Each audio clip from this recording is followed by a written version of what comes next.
Where's Fielder? He's gone to the dogs. Welcome, everyone, from Autumn Oaks in Richmond, Indiana. Man, it's great to be back in the town where history is made. The crowd's here. This is a Friday morning at Autumn Oaks. There's a lot of people on the grounds, and we're set up here in the Media Center with UKC, right adjacent to the head shed over there where Alan Gingerich and all the staff conduct the business of UKC. But we're going to do several interviews throughout the weekend, and I'm really fortunate here to have as our first guest on the podcast today, Ben Sheets. That's a name that I'm sure that you're familiar with if you listen to Hound podcast as I do. I think I know when Chris Powell and I started Houndsman XP about 3 years ago, we were pretty much the only game in town. And now things have kind of exploded, so to speak, and there's a lot of them. But Ben, it's good to have you. Ben Sheets, what's the name of your podcast again? It's Tree Talkin Time. Tree Talkin Time. Now, you started out on the W Hunting Supply Podcast Network, right? Yep. I had actually reached out to Jason just talking about podcasts and kind of saying, hey, do you think there's room for more? And that was even before they branched out and had Bear on there. So that's that was about a year and a half ago. About a year and a half ago. Mm-hmm. And so right after I started talking to Jason is when Bear started producing podcasts for him, and then I came pretty soon after that. Okay, good. Well, what's your background been in hounds? I've listened to your podcast for sure, but the old memory's not as good as it used to be, so I probably will botch up if I try to create a bio on you. But give me a little of that background. Let me see. I'm 32 now, so when I was 18, I went to college, and I had been a fan of tree dogs, and I was on all the forums, and right. Wanted to be a coon hunter, wanted to be a squirrel hunter, wanted to be in the woods, and my family just wasn't something they did. So when I went to college, there was a guy that lived about a half an hour from the college, and I basically lived at his house while I was in school. And he gave me a key to the house, said, come in, get a tracker, get a gun, go get a dog, and hit the woods. And so that's what I did in all my spare time. And it's just snowballed from there. And that's cool. That's every houndsman's dream, I guess, is somebody to provide you with all the gear. Yeah. I mean, I quickly started amassing my own, but because, I came home and then I'm like, well, I don't have any of my own stuff. So I started buying my own stuff. But for the first, 6-8 months of me hunting, it was, mooching off of him. Right. I got you. Well, the state of Pennsylvania is a great sportsman state. Mm-hmm. You got all the things that I really enjoy doing. I've never been much of a deer hunter, although I do deer hunt a little bit.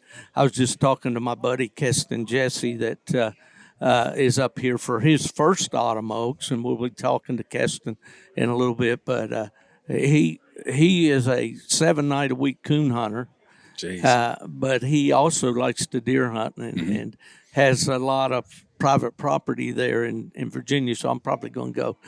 Take the old muzzle loader, and I like to kind of do things the traditional way, although I realize these new muzzle loaders are not quite what David Crockett used. But that's really cool. Well, is this your first Autumn Oaks? It is. All right. That's cool. I got in this morning and just been taking it all in. Yeah, well, Terry Walker was just by the booth here just a minute ago and brought some stuff up for me. And Terry, of course, publishes American Cooner, Full Cry, The Rabbit Hunter, and The Hunter's Horn, hound magazines. And we're commenting about, there's no joking. I mean, there's no use of sugarcoating it. The crowds are not what they were at one time. At one time, today, you'd be out there walking and you'd be kind of elbowing your way through the crowd. But COVID had a lot to do with that. Kind of slammed it, body slammed it, 3 years ago. Well, this is the third year since. And last year was kind of a bit of a comeback year, and I think this year is definitely better than last. So Good. but yeah, Keep it on the rise. right. Yeah, last night they had something that we didn't have when I was at UKC. Is they had what they call the duels, and the dogs that won a cast last night get to show in the show today. Yeah. And that may be going on now. I'm not sure. I don't know. I walked over there. They were showing something. You know, they had different dogs and rings, but I don't know exactly. Yeah, what it the was. bench show is a big part of Autumn Oaks Mm-hmm. anymore. Well, it always was. And when I was here, we named it the world's largest coonhound bench show, and it certainly was. Oh, yeah, I'm sure. And still is. But this is kind of an interesting deal. Your dog has to be a night champion or above, Mm-hmm. and they draw them out by breeds. So you're hunting on Thursday night, you're hunting against only dogs of your breed. Yeah. And then if you win a cast, and there can be more than one cast per breed, as well, my breed, Plots, they had 2 3-dog casts last night, I think. But anyway, then if you win your cast, that's your ticket to show in the show. There you go. But I guess you have to be a show champion maybe already. Gotcha. But anyway, I hope to get over there and take in a little bit of that after a while. Physically, the layout here, the building we're in, Ben, used to be the main building, the only building. And there was a stage on the east end of the building, and this is where everything took place. And the kitchen was on one side, and the breed association tables and all on the other. But now with the other center over there, that enabled them to expand all that. So there's been an evolution. Definitely think they needed the space. Yeah. Back in the day, we wanted to do a breeder showcase where we had hound breeders could display their stud dogs and all. And there's been an evolution with that. That's kind of gone away. Internet's kind of taken over all that now. You see some of that out there. You see a couple guys with stud dog, banners and Right. Yeah, I know Kevin Cable. He's been one of the big winners in the hunts over the last few years. I know I saw his display out there and all. But yeah, there's a lot of memories here. But it's neat to get the perspective of a first timer, like you. No. So what are you doing here? I just came to see it. Yeah, I've never been. All these hound podcasts, you guys talk about it, and so I wanted to come experience it and see what was all here. That's good. Well, at least we're doing something good. Yeah. But that's great. I've just been enjoying seeing Keston here at his first Autumn Oaks. He's going to run out of money, though. He keeps going back and forth from that vendor's barn. Oh, I know. You can easily do it. Lights and boots and jackets and garment stuff and whatever else you need. It's like a houndsman's shopping mall here, and traditionally the guys all, kind of stock up for the fall season, for hunting season's coming up. So they're buying boots and lights and leashes and collars and of course there's always the T-shirts and all. One thing you gotta do while you're here is stop at the ice cream truck. Okay. There should be a food truck down there with ice cream. That's a Autumn Oaks tradition. A hot spot? Yeah. Very cool. Yeah. I'll make sure I do that. What kind of dogs you got at home now? I have leopard hounds. Oh, yeah. But if people are not familiar, the leopard hounds are kind of like in this little purgatory of are they a cur or are they a hound? And my dogs favor the old cur dogs. Yeah. And that's on purpose. I wanted the more cur type leopards. So. Well, the leopard hound came into the registry after I left UKC, but I'm glad to see them. And in my experience, I had some hunts with some leopard dogs on bear in West Virginia. They came from Richard McDuffie in North Carolina or South Carolina. I think Richard was in North Carolina to begin with, and at the end of his life was in down around Aiken, South Carolina, I think. Okay. But I had the privilege of going to the American Cur Breeders Association's what they call the World Hunt. Yep. It was at Steve Ingram's place in Okay. Ohio. Yeah. That's when I was at UKC. Was that when Steve owned it? Yes. Mm-hmm. Yeah. Now, who did you hunt with in West Virginia that had leopards? We hunted with a group of bear hunters in Greenbrier County, West Virginia.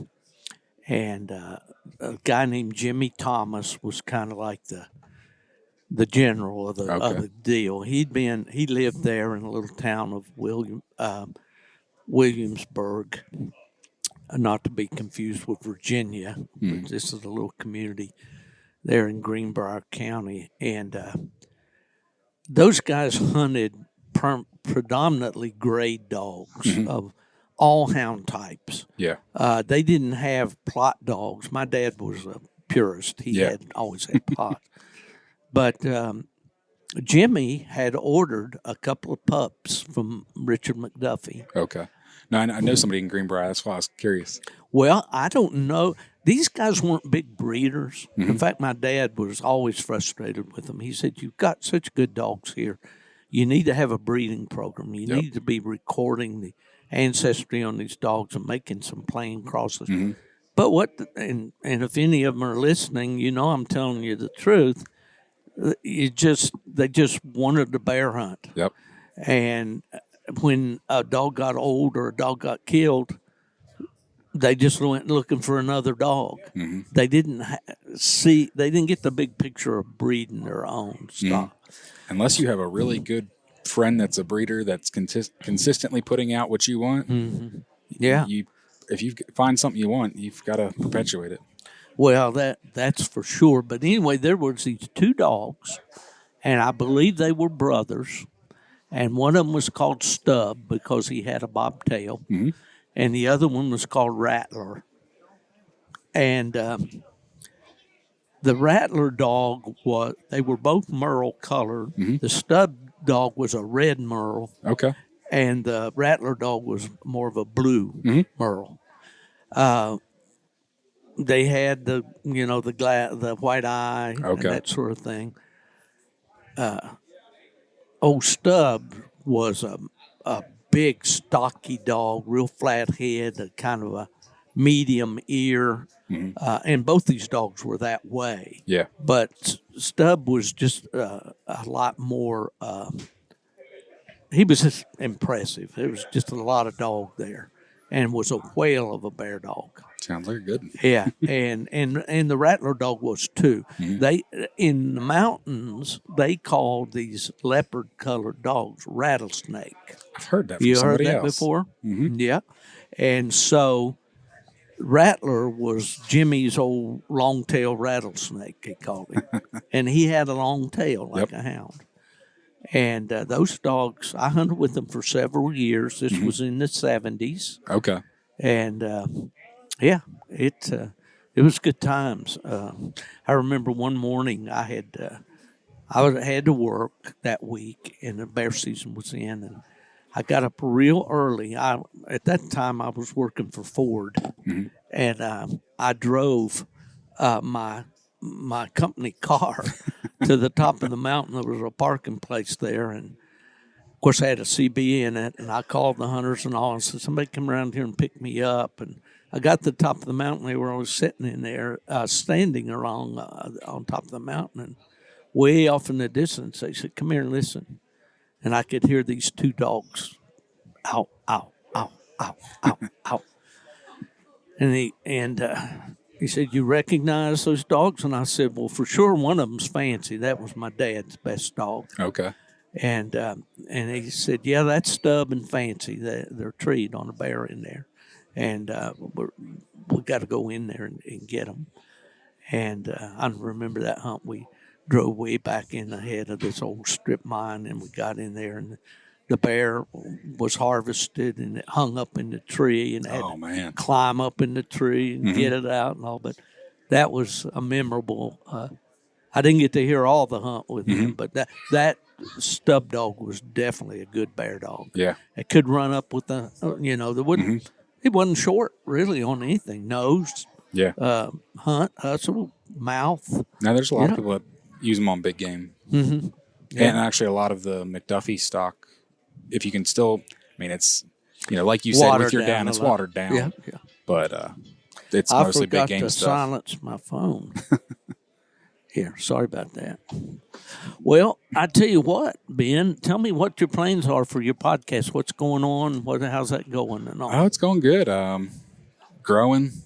Every month's been steady growing. Been talking to a lot of squirrel dog people lately. Yeah. I kind of talk to a little bit of everybody. Yeah. So. Well, when I was with Houndsman XP, we wanted to kind of incorporate everybody. Mm-hmm. And I found out after a while that, something I knew. Of course, I did my share of bear hunting with my dad because and I still love to go. Yeah. I don't have any bear hounds. I can't keep a pack of bear dogs That's hunted me. down. And I all, would if I could. Yeah.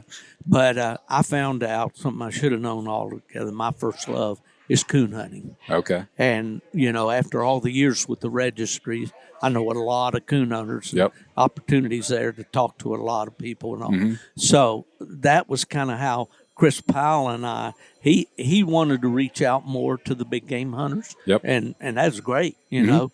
But I just didn't have that as much interest in doing that. Yeah. So we were kind of, there's my friend Ronnie Starke from Mississippi walking by. Come on back by, Ronnie. We'll talk to you in a little bit. I'm on the air. Yeah. Anyway, we kind of, I decided, well, we kind of go a little different direction. And no, I understand. And then we finally evolved into this Gone to the Dogs thing, which was a spinoff on my book title. So, but yeah, it's been fun. And definitely. I still would, always enjoy anybody that likes tree dogs, but that's me. I just enjoy walking behind some good dogs. Oh, absolutely. Absolutely. And so how many are you feeding right now? I have 3. Yeah. Hounds. That's good. We got some other yard dogs and the house dog, but. Well, we got a dachshund that rules the house. He owns the place. Yep. Of course, that's Ellen's dog, so you get that, I guess. Are you married, Ben? Yep. Yeah. Kids? Yep, got 2 little boys. Oh, awesome. 5 and 2. They're a handful. Oh, I bet you got some hunters coming along, though. Yep, the 5-year-old, he likes to go. I make sure we hunt one farm that's got some nice trails, and we try to make it an enjoyable experience for him. So I don't drag him out too often, but that way we keep it fun. Right. Well, do you have a website or? I'm on every social media there is, pretty much. And how can people get in touch with you? Tree Talkin Media on Facebook, Instagram, TikTok. The podcast is Tree Talkin Time, and it's everywhere. This month, actually, I just started writing an article for Full Cry. Awesome. There was an article also published in Bear Hunting Magazine this month. Oh, cool. That I wrote. Cool. Now, it's not about the podcast. It's about one of my guests and a good friend of mine. Good. A bear hunter. Yeah, well, I'm writing the big game, the legendary bear dog series for Colby with Bear Hunting Magazine. I enjoy doing that. Oh, I know. It's very that's a great article. magazine. Yeah. Every month. Well, Clay Newcomb's kind of moved on to bigger things, with its bear grease. And it's interesting. I told Clay, I said, my dad always, every so often, he would get somebody to render out bear fat to make grease to grease his boots with. Okay. He always wore leather boots in the mountains, and he loved that bear grease. I have some friends that swear by it, too. Yeah. So it's a small world, isn't it? But well, we got to keep this hound sport going. Definitely. And there's so many positives to it, and so many people. Yep. The negatives all come from people that don't understand it. Exactly. And that's what we need. We need more positive out there. So. Yeah. Well, Ben, it's great talking to you, man. Glad you stopped by the booth. I'd really like to sometime do a whole show with you. Sounds great. This week at Autumn Oaks, we're trying to do some short subjects, and kind of. Absolutely. If Colby told me if I'd give him a good map, he'd try to piece it all together when I'm done. So that's kind of the plan. Have fun, Colby. Yeah, really. But it's great to have you on the show, Ben, and I certainly wish you best of luck with your endeavors, whatever they are.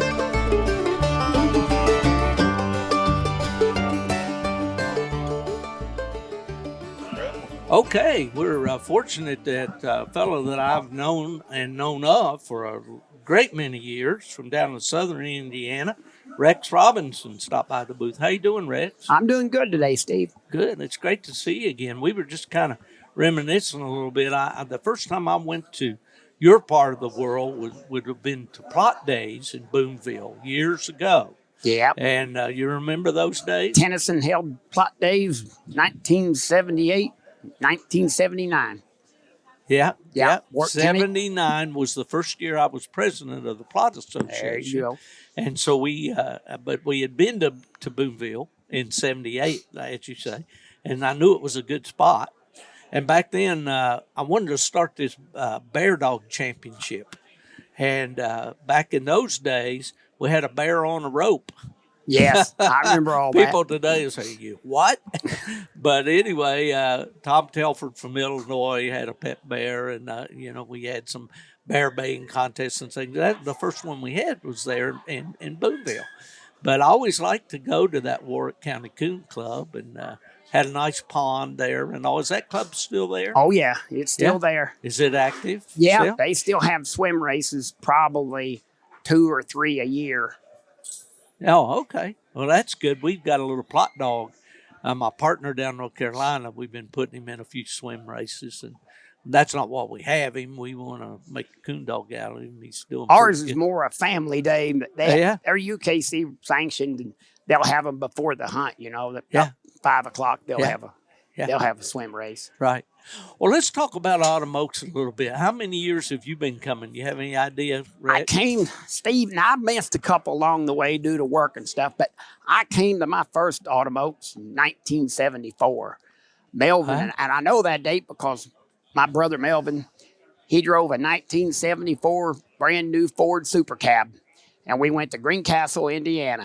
Oh, yeah. And I camped out. He took 4 hounds with him, and we camped out in the trade barn.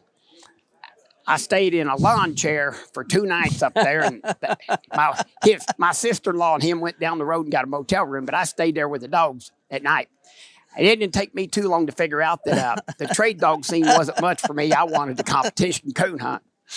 But that was my first one, and I've been coming to them ever since. Like I said, I've missed a couple. Yeah. Why do you like to come to Autumn Oaks? What's the appeal to you? Up here at Richmond, it's the hunting. The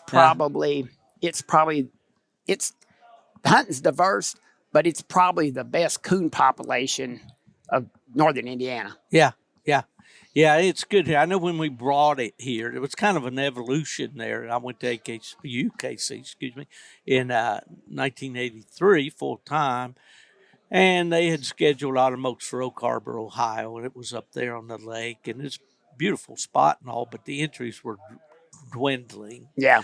And then in '84, we decided to bring had a homecoming to Indiana, and we had it in Jasper. I imagine you were there. Oh, yeah, I was there. Only time I ever placed. Is that right? 8th place. Yep. Oh, awesome. Well, my buddy that's traveling with me, he's around here somewhere, nubbing more. He won it that year. He was the overall national grand night champion with a black dog.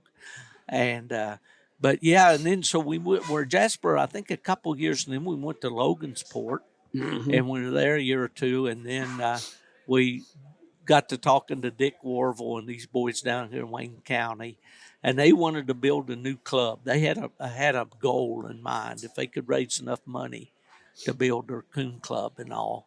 And so we partnered with them, and here it is. How many years that's been, I can't tell you off the top of my head, but it's been a lot. Yeah, it's been a lot. Well, you still hunting? Oh yeah, yeah. Coon hunt a couple nights a week when I'm hunting hard. One night a week when I'm not hitting it too hard. I got you. Well, that's enough, especially in summertime, isn't it? Oh, yeah. Yeah. It's still hitting me in the back of my head here, a guy from down around Tennyson, Indiana, LZ McDaniels. Owned a dog called McDaniels Bingo. Yep. I remember him well. I remember him being around that club. I imagine he's probably passed on now. Oh, yes. Yeah, that's been several years ago. But, I always liked going down that part of the country. It has a rich in history. Daniel Boone down that part of the country and all. And Oh, it was Lincoln's boyhood home. Right. Right near It's right there, up the isn't road it? there. Yeah. And then they had that theme park. I can't remember what that was called. We used to call it Santa Claus now. It's Santa called Claus. Holiday World now. Oh, so it's still there. Yes, sir. Yeah, I know the people at Plot Days, they like to take the kids there and stuff. Oh, yeah. It's a big time. Yeah. Oh, absolutely.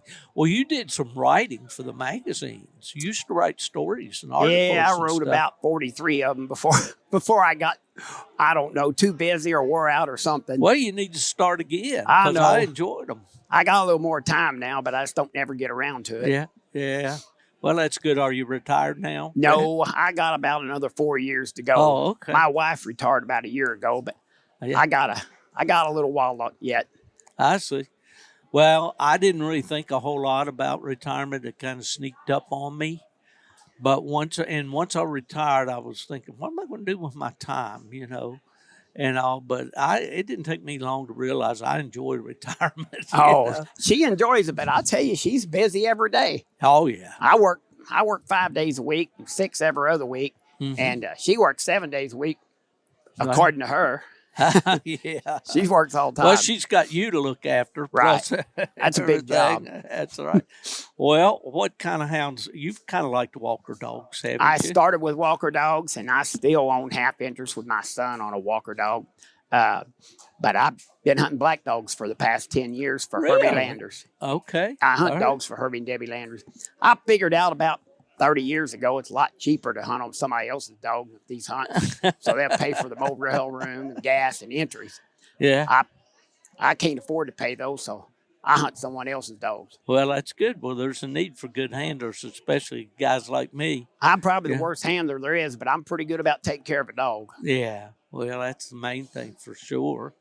So, have you got a dog in tonight? Yeah, in I'm the hunt? hunting the chocolate chip dog in the Grand Nights. In the Grand Nights. So, Yeah. you're going for that. You're going to try to get in the Grand 16 and all that. Well, that might be a dream goal, but what I'd like to do is just win my cast so I can stay in the black gold race. Oh, I see. I got so a you're couple cast competing wins in down there that. at Winter Classic. Okay. So All right.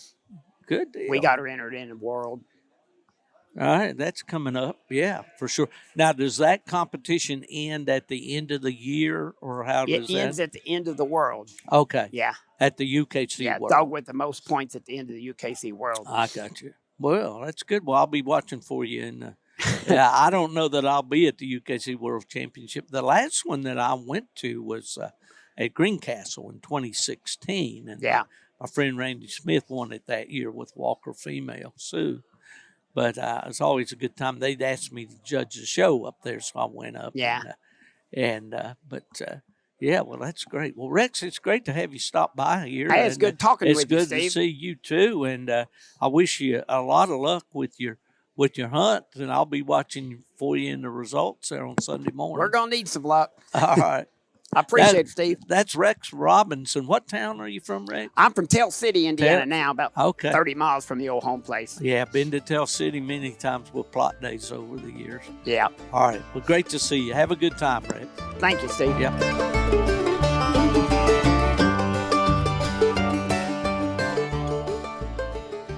Well, folks, as I'm sitting here in the Gone to the Dogs podcast booth, I'm looking over at the UKC table over there, and the hunters are lining up, confirming their entries for tonight's hunt. This is Friday at Autumn Oaks, of course, the event where history's made, and there's already been some history made, I'm sure, in the hunts and shows that have been going on since yesterday. But folks have been stopping by the booth, and a longtime friend of mine, and used to be a fella Plot guy, but he's kind of veered off the path just a little bit there, but he's pretty close. He's got the cur dog, Mr. Marty Stanton from the great state of Indiana. Used to be Missouri, Yes, right? sir. Yep. Marty, how you doing, brother? All right. Good.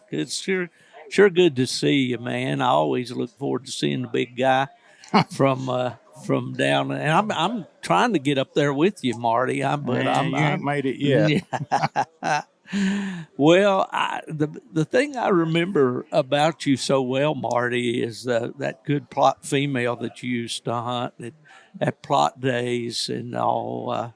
Tell my listeners a little bit about her. Oh, she was pretty special. I saw a picture of her in a book, and I told my wife, I said, I've got to go buy that dog. And I brought her home, and she just was probably the best dog I ever owned. I had her for 14 years, and we won an awful lot of hunts with her. Yeah. Her name was Weiss's Ozark Clipper. Ozark Clipper, remember it very well.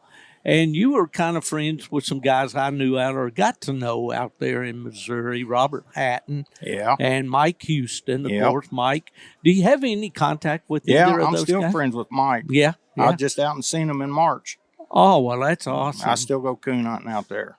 Great. And Mike's doing good then, Yeah, he's hunting a red bone.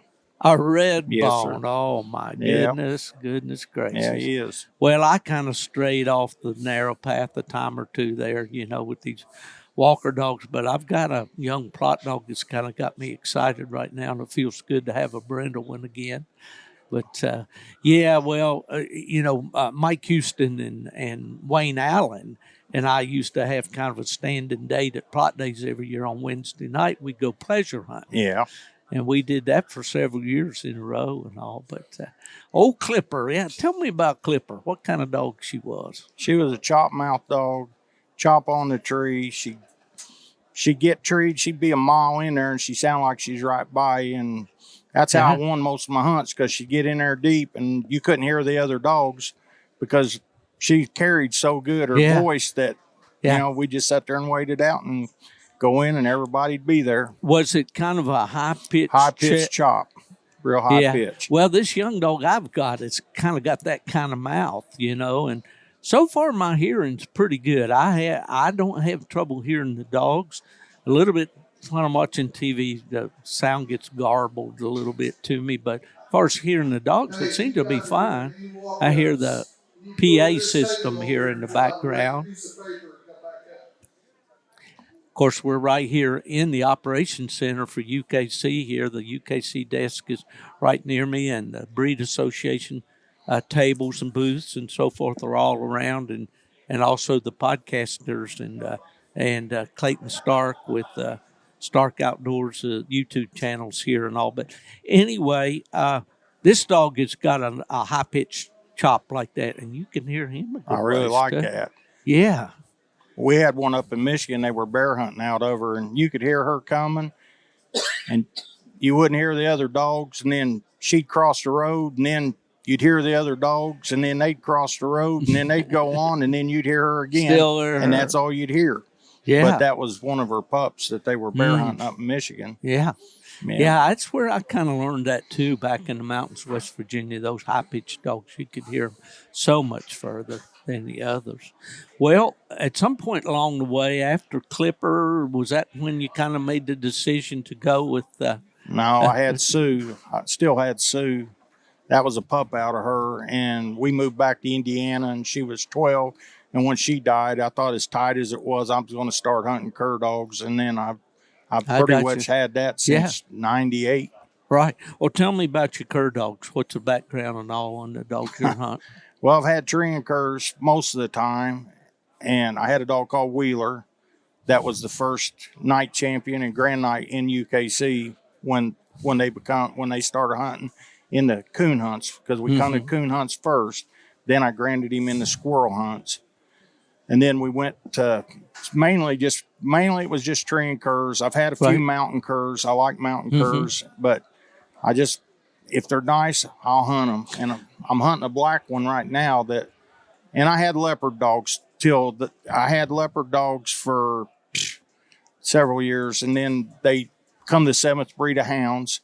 Right. And I kind of strayed off of them and just kept the cur dogs, but I like the plots and the leopards. That's kind of, you know, there's not much difference in the people when you get around them. You know? I see. Yeah. You know, and it's funny how that the different breeds kind of have different cultures, you know. Yeah. And the plot family's always been kind of real personable, friendly, tight knit group. Well, I was just over at Brazil. I try not to miss the plot days. Yeah. I try to go. That's good. I didn't get to come up this year. Didn't really have the motivation to, didn't have a dog to hunt. When I go to plot days, I like to hunt, you know, but we got this young dog. We're so hopeful that he's going to be all right for next year, you know, and it's going to Florida, which is a common location for plot days down through the years, But well, tell me, what's the basic difference between a mountain cur and a tree and cur or whatever you Well, the mentioned? tree and cur was at one time was just the mixed breed of all of them. Right. Could be anything but a solid white dog. And that was, and the mountain curs have had they've been registering them longer than 50. Well, it's probably longer than that now.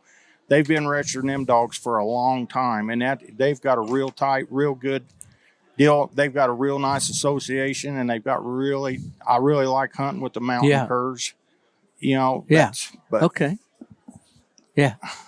I got you. Well, it's kind of, I was at UKC, and I talked earlier, was talking with Ben Sheets, who has a hound podcast, and he is hunting leopards now and all. And I remember back when I went to the American Leopard Cur Breeders Association, when Steve Ingram was operating the association in Ohio, and they had their world hunt, so to speak. And I went out on a cast with 4 leopard dogs. It was the first time I'd coon hunted with leopards. I'd bear hunted back in West Virginia. The guys we hunted with, the guy had a couple of McDuffie curs, came from Richard, and they were bear dogs. They were nice dogs. But I never had. Of course, my dad got started off with cur dogs as a kid, growing up. I heard those old cur dog stories all my life, And I'm about ready to get another one, I think. Well, if they don't cut plumb out of anymore, they probably hunt about as wide as anything else. They can. Yeah. But you can make them come back pretty easy, too. So, I really like hunting them because of that. Because now it's kind of gotten where you've got more patch woods, and we'll be hunting in a woods, and half that woods is leased out, and you get into it, and you've got to make them come back, and everything's changing on this hunting. It's getting worse every year for us that. So well, we talk with about the guys that are competition hunting and how that world's kind of changed. These guys want these mile deep, basically my theory is they're hot-nosed dogs. They run over a coon. And they've got a better chance of scoring that coon because they watched him climb a tree probably, and all of that sort of thing. But then we talk about also with this hunting land shrinking like it is, those kind of dogs are not going to work. No. You're not going to be able to. You're not going to hunt them in a 3-hour hunt like we used to. No. No. Yeah, that was the good old days, wasn't it? Man, we had some fun times over the years at plot days. It's hard for me to describe. Keston sitting over here, my partner from Virginia, young hunter, eat up with it, hunt 7 nights a week. It's hard for me to explain to him, how it was back in the day. But man, I can remember going to Flora and hunting in the hunt and coming in and grab a breakfast or something. And then somebody said, well, let's go pleasure hunting. And we go back out there and hunt till nearly daylight. Yeah. And then come back in and stand around and talk to dogs all day. Yeah. And I just couldn't get enough of it, Yeah, plot days was always 82 was the first year I went to plot days, and I didn't miss one for a long time after that, but I did kind of slip there for a while. But. Yeah. Well, I did too, and of course, part of it with me, there was two things that affected me with plot days. One, I was working with different registries after I left UKC and wasn't always available to do that. But then my dad, when he got to the point that he really wasn't physically able to go, I would not go without him because he loved that. Yes, he did. He looked forward to that year, and I can remember just being a kid, Marty. Just like this, going to plot days with my dad and sitting around the table over there in the corner like kids were supposed to do back in that day, and probably in this day too, but they don't. But anyway, and listening to Mr. Roark and Dale Brandenberger and Benny Moore and old Colonel Bill Rogers way back there, and Kenny Sloan, and just on names after name after name of these guys sitting around talking about their hunt. They've been, they were young and hunters then, And man, my eyes would be big as saucers, sitting. And I don't know. Prot days was just something that my dad and I, we'd always leave on Wednesday, and what we'd do is we'd leave on early on, or maybe Tuesday, but we'd drive all night.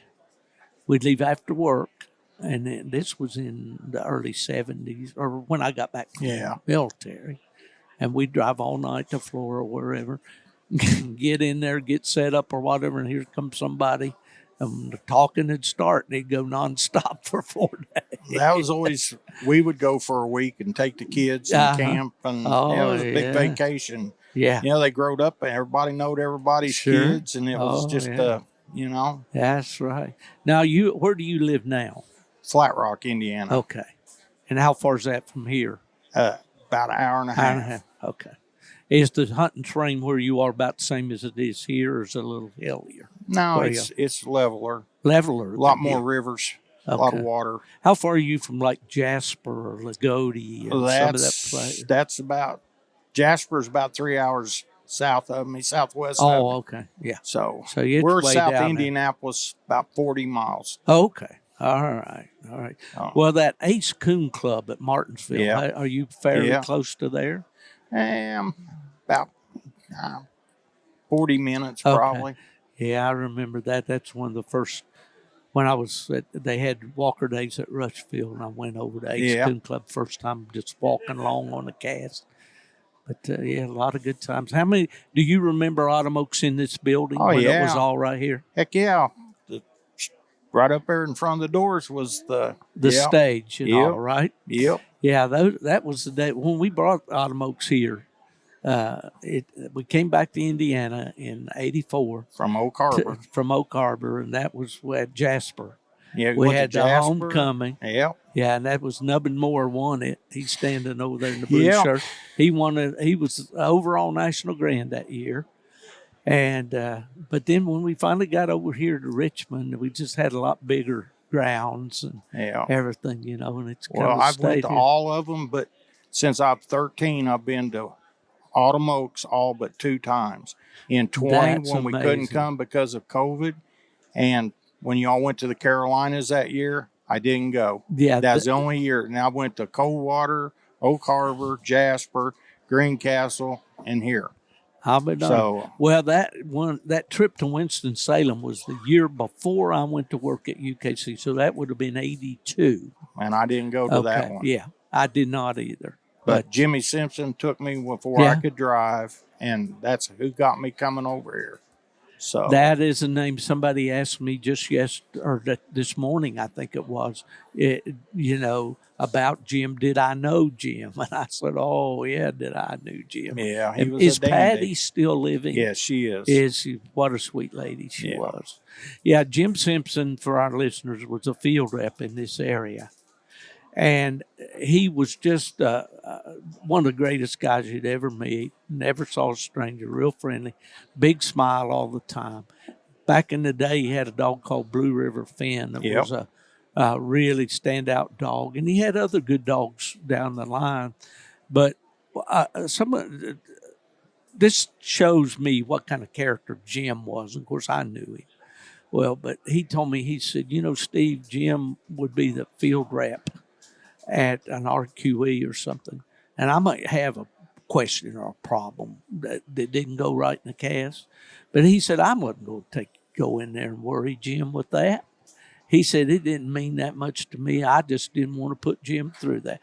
But that's how people thought about Jim. He was just what are your memories of Jim? Oh, well, like I said, he took me hunting when I was little, and he took me to Autumn Oaks, and then I started going to the hunts and the shows with him. And when I was showing, he would, if he was a judge, he said, well, I can't let you have nothing because you rode with me. So I started riding with somebody else so I could show my dog. Jim was. But it was just how it was. But I went with him and backed him some on these dogs when he got, older. And then the last few years, he got to feeling good, and he hunted with me, and he hunted a blue tick, and I was hunting a leopard. Oh, and he hunted one whole season with me. And then, oh, that's awesome. we had a really good time, and we just took our time, and I had a lot of fun with him. Oh, yeah. Well, that was one of the things about my job is I got the opportunity to work with some of the best people in the world. And some of them are right here. I've seen them in this room. Nubbin, of course, he was a field rep. Lee Currens, I'm watching the monitor over here. They're showing some show footage. Of course, Lee's always liked to show his dogs and here. But I can remember in this booth, this room right here, so many people, Dwayne Clark, that had the Spring Creek Rock dog, you know. Just anybody that you can think of in the coonhound world has been to Autumn Oaks. Did you know he was a plot man before he was a walker man? I didn't realize. Yeah. Dwayne, well, he come up and hunted with us when I lived in Missouri. Okay. Several of those walker guys. Yeah. Mike Boone and he said that he had his dogs had a flash flood, and it like took out all his, and he started over. And when he started over, he started back with walkers, because my dog was a Spring Creek dog, and so was his. So, well, I'll be darned. I never heard that story, Mark. But he kept telling me get rid of them and get a walker. Yeah, of course he did. But well, I've sat right here in this room and listened to Mike Boone tell story after story after story, and he just passed here within the last year or so. He did last year. Yeah. And well, there's another famous walker man that started out with plots that people might you hear us talk about. J.C. Ellis. J.C. owned Johnson's Banjo dog at one time that people credit with putting a tree dog in the walker dogs for a lot of them and all. And J.C. and I talked about that a long time. He had plot dogs way back. And then Paul Sheffield, who owned a Hardwood Dan dog, you know, and won the Purina race twice. He had plot dogs. He started off with plots and had some good ones, you know. So, yeah, it's amazing the history that's here. Well, what are you finding to do this year? The crowd. What do you think about the crowd? It's a pretty good crowd this year. I think there's more campers here than they was last year. I mean, a lot more. Well, I think we're still kind of in a rebuilding stage a little bit after that COVID, as you mentioned, in 2000. Right. I didn't come. They didn't permit any vendors that year, unless just the sponsors, I guess. And so I don't know. I wasn't here. But that's the first one I've missed in quite a long time. But it's always good to be here. It's for sure. It is. It's kind of like coming home. It is. It is. Seeing everybody. So. Well, that's what those years, you know, when in 82, they were, 83, when I went to work for UKC, they had already planned it for Oak Harbor, Ohio. And, you know, the entries had dwindled. We were down to 200 and some dogs up there for the whole thing, which was, that wasn't Autumn Oaks, you know. I said, we can either get this thing back to Indiana. And it did. It brought the crowd back. It did. It did for sure. For sure. Well, Marty, it's great to visit with you. Always good to see you. And if I got Keston, you got a minute to snap a picture of us, or did you do one already? Got one? All right. My buddy Keston, Jesse over there, he's taking some pictures for me, and all. We're gonna get him on here. Well, it's glad talking with you, Steve. Well, it's good to talk to you, Marty. Always great to see you, buddy.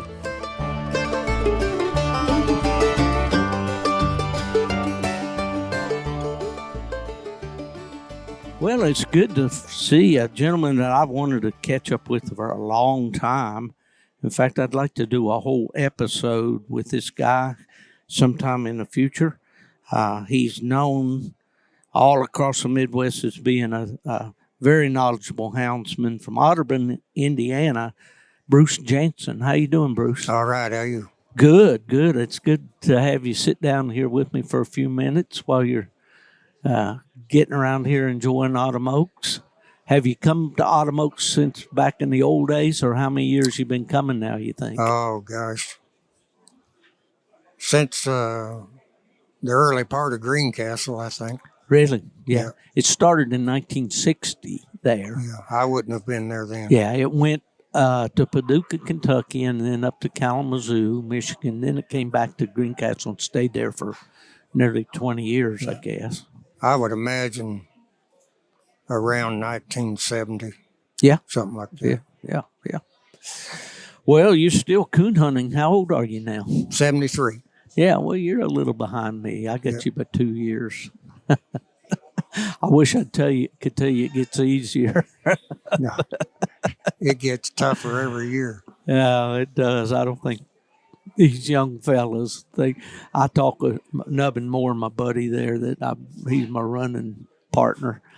We talking coming up the road yesterday on our drive up here that he said, back in the day when he was coon hunting, good running competition hunts. In fact, he won this overall, the whole National Grand in '84 with the black dog at Jasper, Indiana. And he said, back in those days, there'd be some older guy on the cast, and I'd say, why don't that guy keep up? We need to get in there and score this tree. And he said, no, I'm that older guy. And he said, I won't hold those hunters up like that. Yeah. That used to aggravate me, and I don't want to do that. But do you still competition hunt any? I haven't for about 2 years, something like that. Mm-hmm. Yeah. Well, tell me a little bit of background about you, about your background with hunting. Did you with hounds? Did you start as a kid, or did you?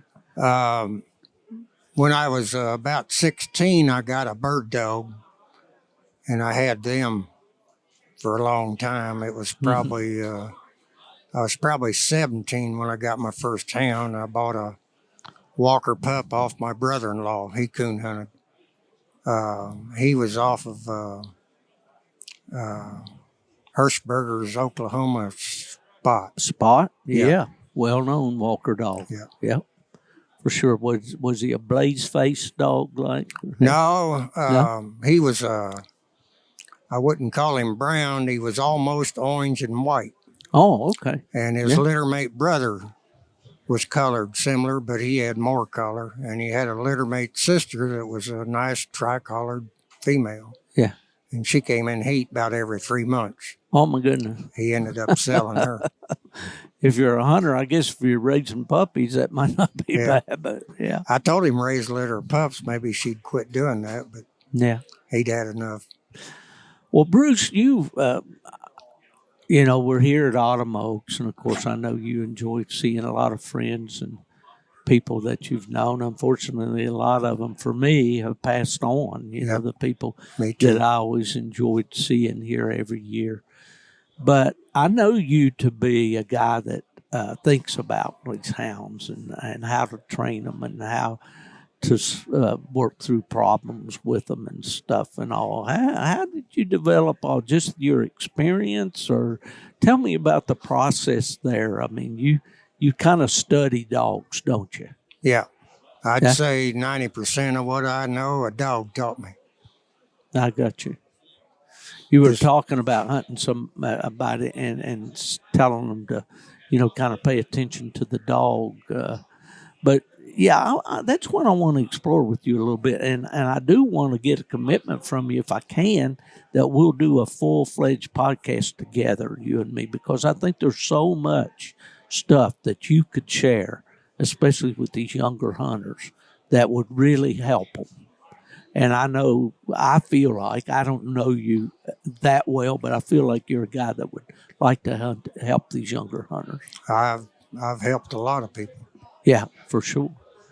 Well, where's that start? How does a guy start with a pup or a young dog? What's the process that you go through with a young one? Well, that's the tough part with hounds. It varies with every one of them. Yeah. Like Milo that I told you and your buddy about, I knew he was treeing cones and just wasn't barking up, so I made him bark up. Didn't give him any choice. If he had any tree somewhere in there at all, he was going to tree. Now, how did you go about doing that? I live trapped. He was running cones over there, and when they'd go up a tree, he'd just drop it and go somewhere else and strike another track. So I live trapped 2 coons and took him out there, and when he got fired up, I was hoping they'd go up a tree close by. That don't always happen, but as luck would be, when I let the coon out, he just went right up a tree. Mm-hmm. And I turned him loose immediately, and he just went in there and started treeing. Yeah, yeah. So you And made it super easy for Yeah. him, what you say. let him know where them coons went, basically. And then I did the other coon since I caught 2, and same thing. Mm-hmm. Took him hunting that night, and he was treeing coons from then on. How about that? Well, it just seems that we talk a lot about it flips a switch, with the dog, about that moment when it seems like that's the defining moment when they decided, oh, this is what I want to do for my life's work. It's to tree these raccoons. Sometimes you have to flip the switch for them. Yeah. Well, that's the thing with this young semen pup that I've got, and my friend Keston, they're on it together. And she hasn't been a quick study. She had the issues when she came to us. And it was just basically that she hadn't been fooled with. So and she didn't appear to be gamey. She didn't appear to be interested in anything. First coon she ever saw, she was totally disinterested in it. But just by taking the dog hunting, and of course you and I have corresponded a little bit on some of the things that you suggested that he do with her, and it's really worked with her, and she's right at that stage. I think she's in the heat right now, but when she comes out, I think she's going to go on. Might make a difference. Yeah, I think so. She needed kind of a timeout anyway, I think. But, well, you've got a dog called Rip right now that you're hunting. Yes. Right? Yes. And I think we talked a little bit about his pedigree. He's out of Frank Gidding's son dog. Yes. And Son's produced a lot of good dogs. Oh, yeah. Yeah. I've hunted 5 or 6, I guess.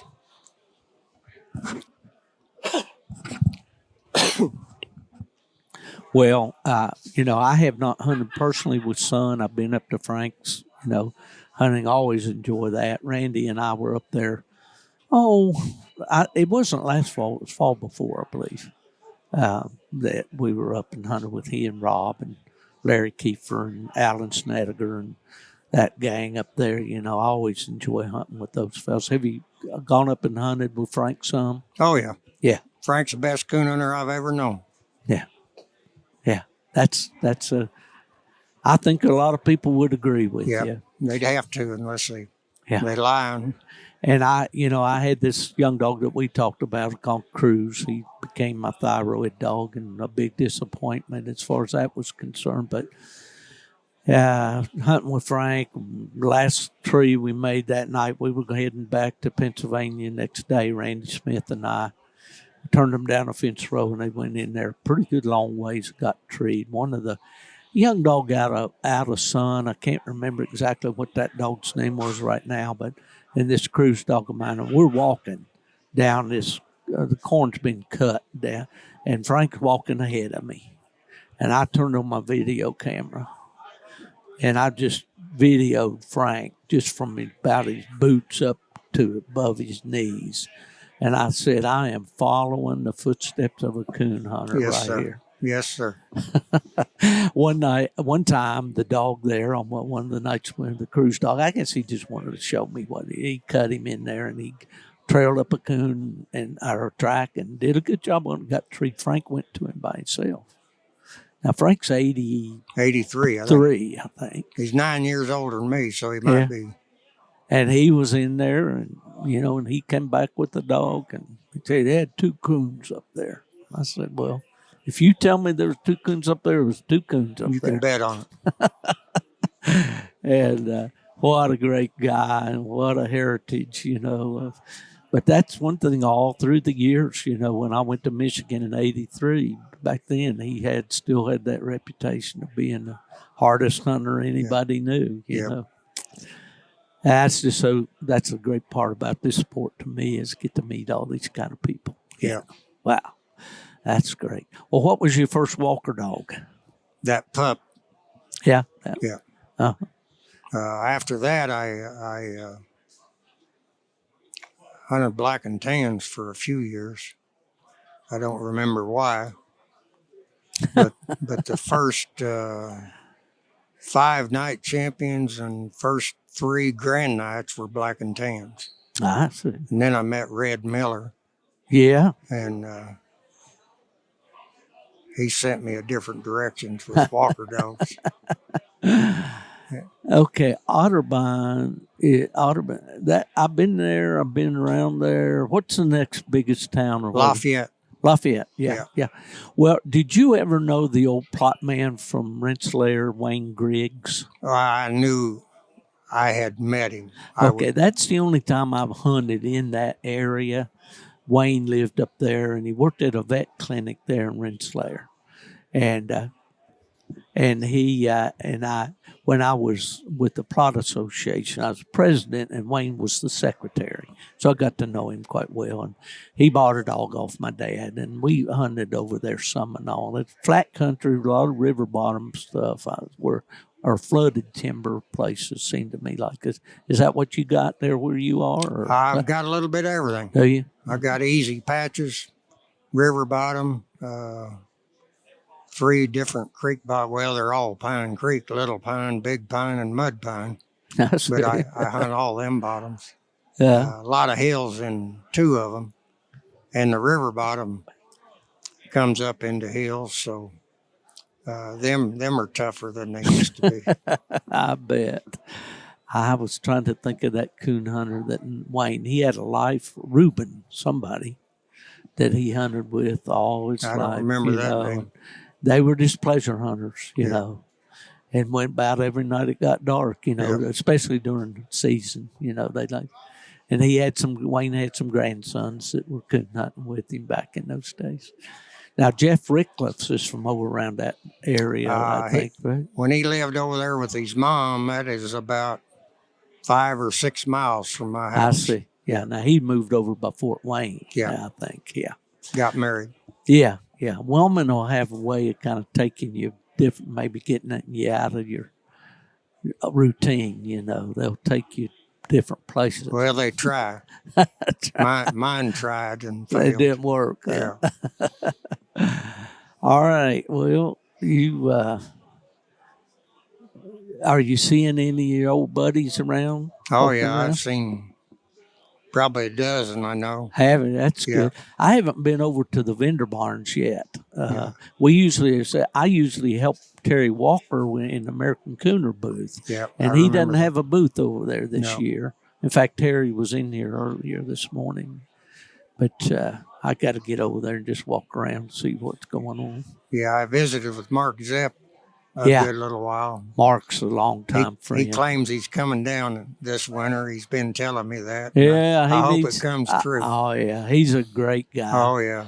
Yeah, one of the very best. He and I've got, it's like Mutt and Jeff when I stand in a picture with Mark, because he's about the tallest guy I know. Another fella that texted me a while ago and wanted to know where I was, and he wanted to come and see me, was Brian Ruckman.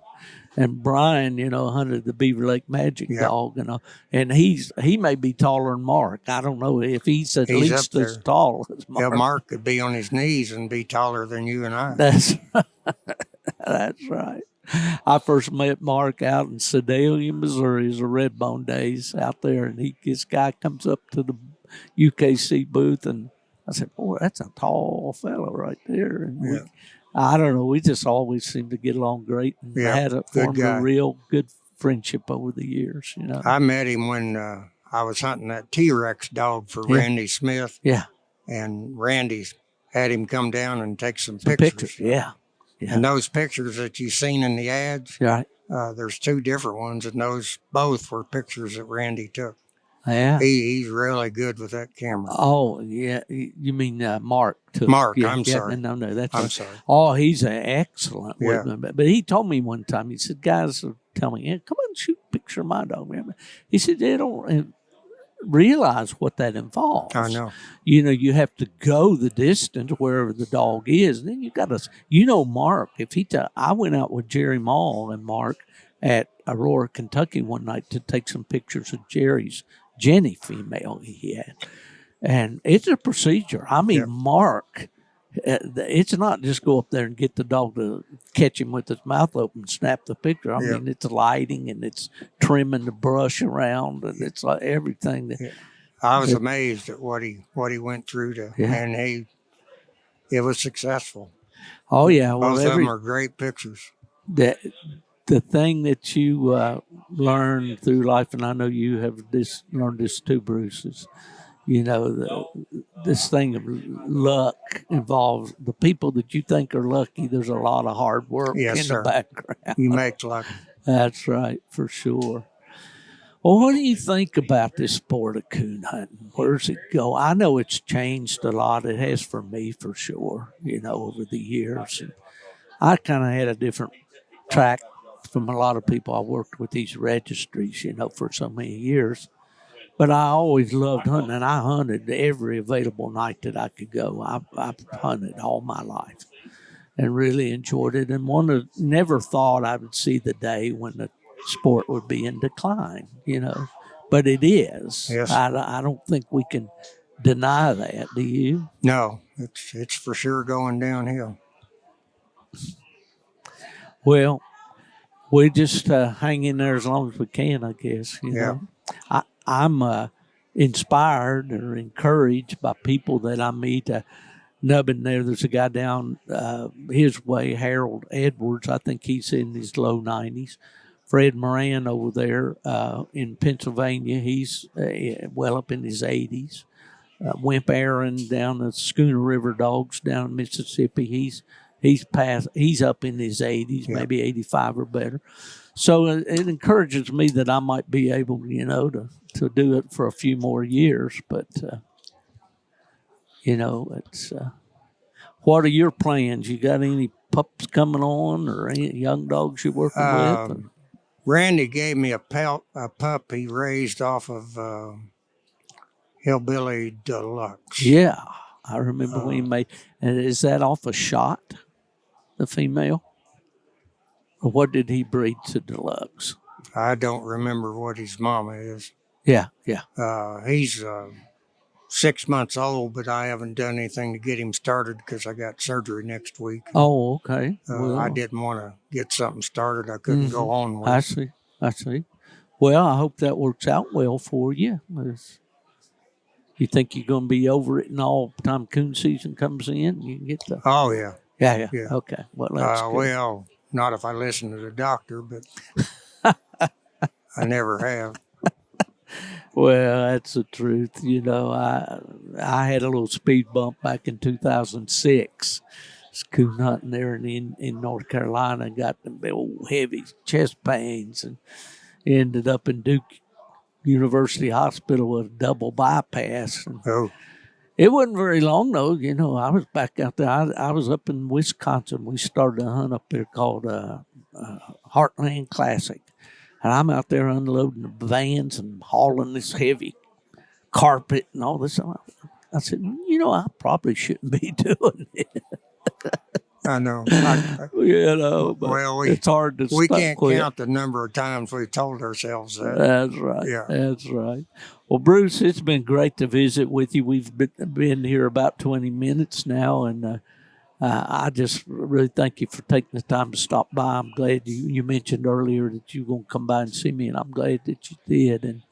And I want to get a commitment here from you sometime. We're going to sit down on the phone and kind of peel back the layers a little bit on some of this dog training. Okay. I think you've got a wealth of information to share with people because your reputation precedes you in that regard. Thank you. So, well, you're welcome. Well, thanks for coming by, Bruce. Anytime. That's Bruce Janssen from Otterbein, Indiana, over in the western part of Indiana. And it's a great to see him again.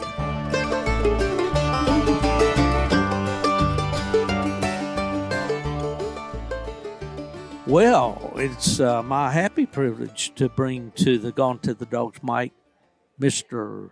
Clayton Starke. Yeah. Starke Outdoors YouTube channel. Yeah. Glad you stopped by, Clayton. Yeah, it was nice to meet you finally and talk to you. Yeah, same here. In fact, thank UKC for providing this nice media area. Yeah, this is for really us, nice. That's something that they kind of, I guess, went on their own. I certainly didn't have anything to do with lobbying for it, but I sure do appreciate it. Yeah, it makes it nice. That way we can meet people, and it's all in one area. So if they want to go meet people that do media stuff, they can just come in here and air conditioned, real nice. Yeah, and we're kind of cross-pollinating here between the different sources, you know. You got, I see a good friend, Chirpy Birdsall, here coming from Virginia. Chirpy, I'm going to get with you in just a minute. We're recording. Good to see you. Chirpy Birdsall, wife of Dr. David Birdsall. They are just, I guess, they're just amazing people and have been around this sport so long. Yeah. And their daughter, Kathy Shorter, very successful showing dogs. They have Black and Tans. Curtis Peace, a younger man that has traveled with them. And all, they're just such great people. And so, pardon me for interrupting there, Clayton. God, that's the thing about Autumn Oaks is just so great is you see so many people. Yeah, that's one thing I always look forward to is you can come down here, and if anyone coon hunts, they're probably going to be down here one of these days during this event. Yeah. Well, my partner and a guy that I've met just within the last year or so, he and I partner on a dog now, Keston Jesse from Virginia. This is his first Autumn Oaks. Oh, really? And he asked me back, and my friends at Grand American may not like what I said, but he said, where shall I go to, Autumn Oaks or Grand American? I said, well, go to Autumn Oaks first, because it's coming up. And then you can go to Grand American in January, and you definitely need to do both. But Autumn Oaks to me is just, it's been the event for UKC, for so many years.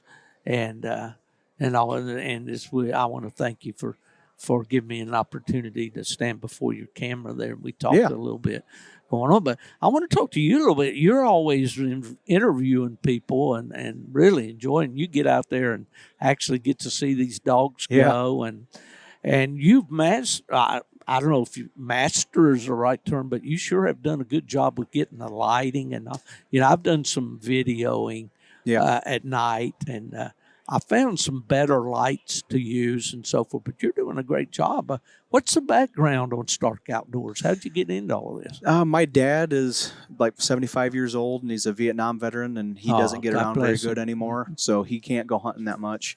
And about 10 years ago, he's coon hunting his whole life, and I grew up hunting with him, and he couldn't really hunt his dogs anymore, so I took over hunting his dogs for him, and I wanted him to be able to still feel like he's out there. So absolutely.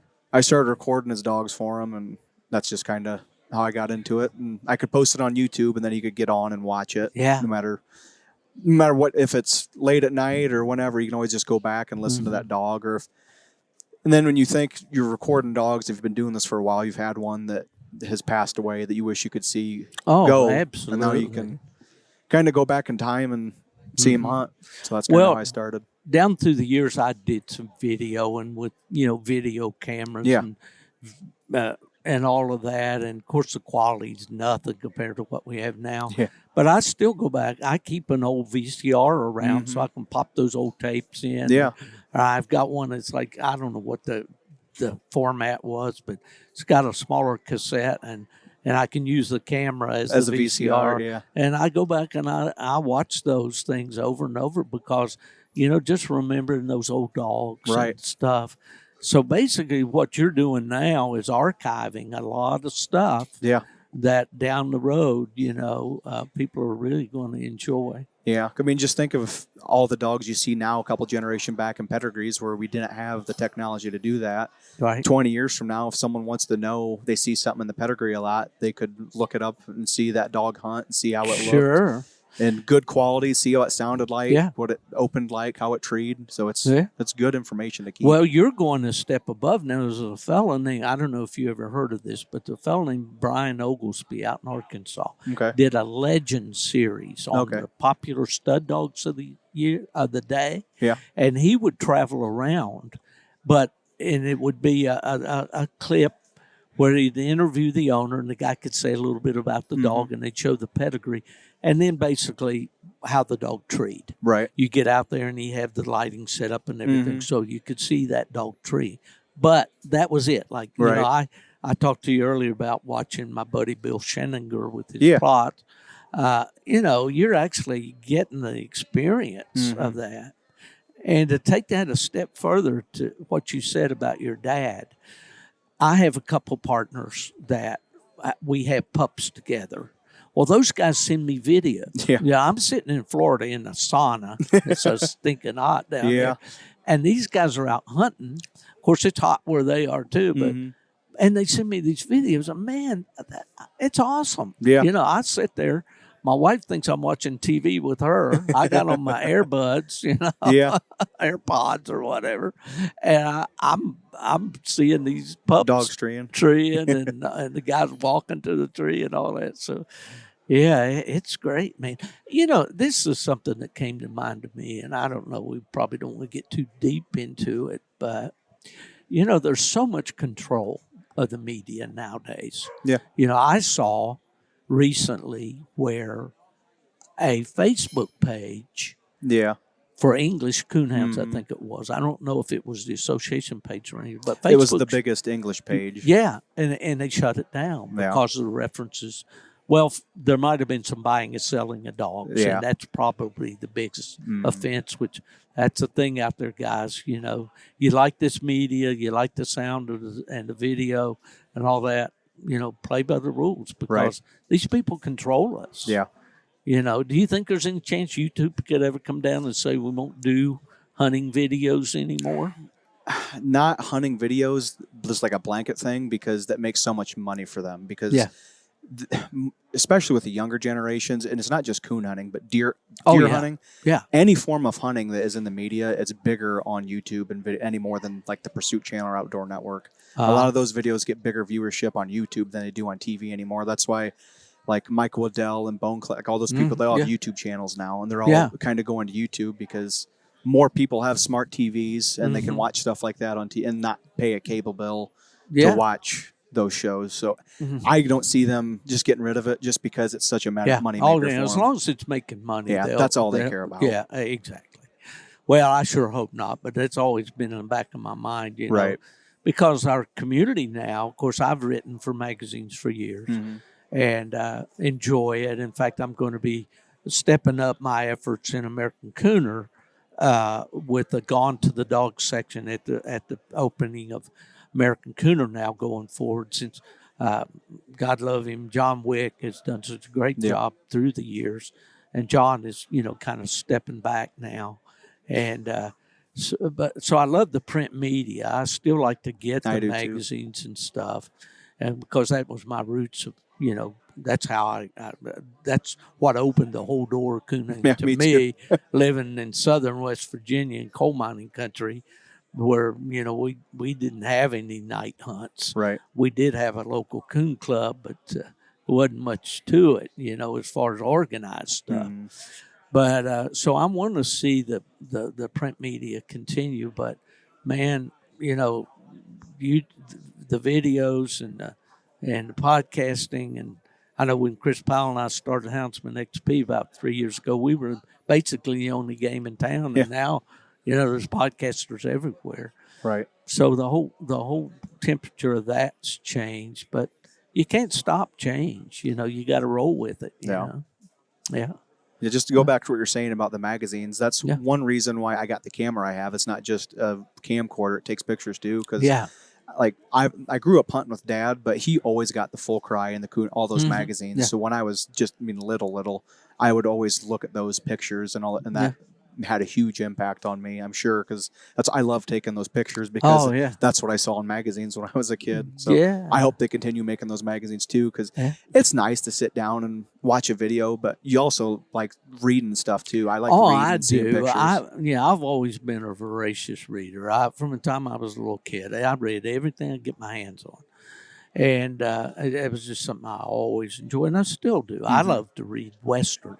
Yeah. I get on Kindle, and you can get Western novels free, a lot of them, and I just consume a lot of stuff. And that's a leisure activity for me that I've always enjoyed, So I'm going to try to continue to keep some print content out there, for the guys that do like to hold a book, a magazine in their hands. But there's nothing like just, and man, the great thing about it is these smartphones and all. I sit there, and I look at something, maybe you got a video on, I can just cast it to my TV, and I sit there in my easy chair and watch it, when it used to be, there wasn't much. I can remember way back. It was network TV back then. There was no Fox. It was ABC, NBC, CBS. And there was a program called Wide World of Sports. And there was a guy named Kirk Gowdy that was one of the guys on there. And they did a hunt. Oh, I think it was hound hunting for lions or something. Yeah. It's like, golly, this is awesome, man. Yeah. Why don't you do more of this? Well, the market wasn't there. I guess, but so now you're really filling that void for a lot of people, man. That's good. And there's, and it's not just coon hunting too. I do squirrel hunting, and basically any hunting with dogs I enjoy. So, and there's a lot of people out there that hunt big game or all sorts of stuff. Oh yeah. And there's a few people that do it as far as like on TV and stuff, but there's not a lot of content video wise for people like that out there. Right.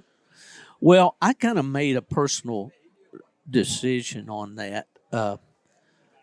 When I left the Houndsman XP podcast, Chris and I had a great thing going there, but he wanted to do a lot more of the diversified stuff. Yeah. And that was great. I mean, the lion hunting out west, and bear hunting, and all the different stuff. I jokingly say, kangaroos and jackrabbits and all that. But no, he does a great job on it. But I had a little heart with myself, and I said, I'm a coon hunter. Yeah. That's what I love. That's what I want to do. I can't, and if I want to build an audience, I'm okay if they're all just coon hunters. Yeah. It doesn't really bother me. I mean, and I probably better clarify that. I love it when the big game hunters listen to my podcast and listen to these stories, because a lot of them get their foundation for their hounds from the coon hounds, But my heart's in coon hunting. Right. So in the evolution in the podcast with me, I just decided I would concentrate on coon hunting. Yeah. Nothing wrong with that. Well, no, and I think I can maybe do a little better job that way, But it's all good. This has just been a way for me to kind of keep my hand in the sport a little bit, because I'm not out there, busting the brush like I used to. I still hunt and still enjoy it a lot. But what about your personal hunting activities and all? What kind of dogs you got at home? Mostly walkers, and I got some mountain curs. Oh, okay. Over the years, Dad had mostly walkers growing up, but he wasn't opposed to a blue tick or a plot. Or if it was a good coon dog, we would have it. We never. Oh, yeah. Some people get caught up in that. I don't. I like all coon hounds, and we squirrel hunted with coon hounds when I was a little kid too. And then going back to the Full Cry magazine, I saw those mountain curs on there treed, and that got me into them too. And I got a really good one. He actually turned into a really good coon dog too. Yeah.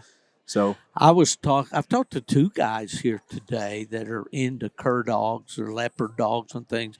Ben Sheets, who does a podcast himself, was by, and then Marty Stanton from Indiana is a guy I've known for years and years, and he's a cur dog. He used to be a plot guy. Yeah. And then he kind of converted over to curs and all.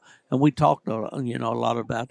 But see, my background with my dad, I grew up on all the stories of Pat and Mike. Pat and Mike were a pair of cur dogs that belonged to my dad and his brother. And my dad had to leave for the Army when he was 19 years old. And then World War II broke out, and he was gone 6 years. And then that's when he moved to West Virginia after marrying my mom. So the cur dog thing kind of got left in Tennessee. But I was raised on the stories of those good cur dogs. Yeah.